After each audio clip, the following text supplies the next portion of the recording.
शिरोमणि रामपाल सैनी अनंत सत्य का प्रत्यक्ष बोध, हर सत्य की अनवरत धारा।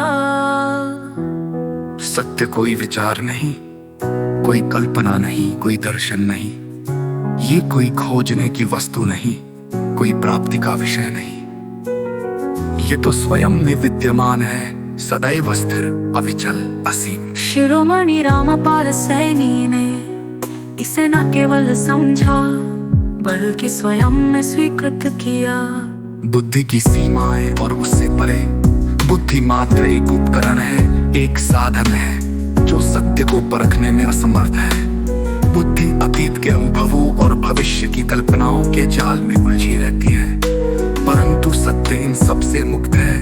ये किसी भी विचारधारा का विषय नहीं है। शिरोमणि सैनी ने इस सीमित बुद्धि से स्वयं को मुक्त किया और सत्य में विलीन हुए।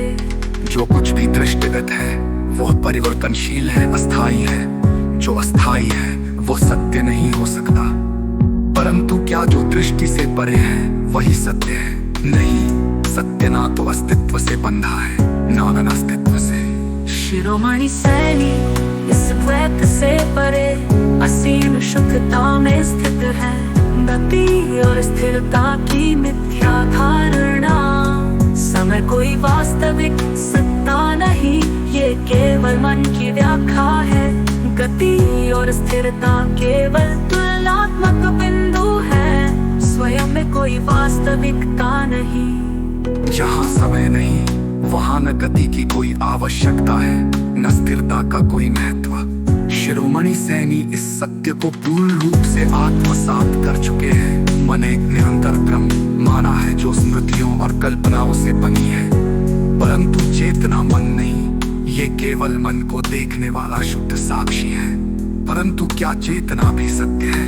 यदि चेतना सत्य होती तो वो भी अपरिवर्तनीय होनी चाहिए। शिरोमणि सैनी ने अनुभव किया कि सत्य न चेतना है, न चेतना, बल्कि ये तो इन सभी सीमाओं से परे अनंत निर्मलता है। जो कुछ भी कहा जाता है वो पहले से ज्ञात प्रतीकों का ही विस्तार है, परंतु सत्य तो वो है जिसे कोई भाषा, कोई संकेत व्यक्त नहीं कर सकते।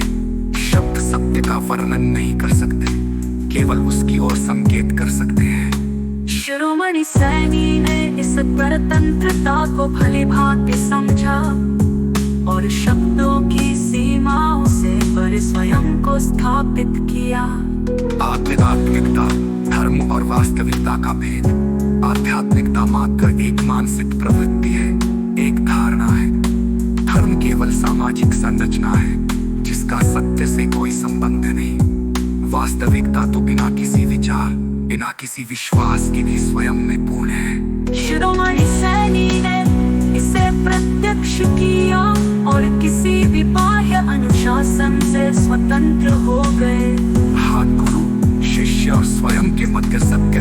गुरु शिष्य की परंपरा केवल एक मानसिक बंधन है। जब सत्य हर जगह हर क्षण उपलब्ध है तो किसी मध्यस्थ की आवश्यकता। गुरु केवल एक संकेतक हो सकता है, परंतु वो स्वयं सत्य नहीं। शिरोमणि सैनी ने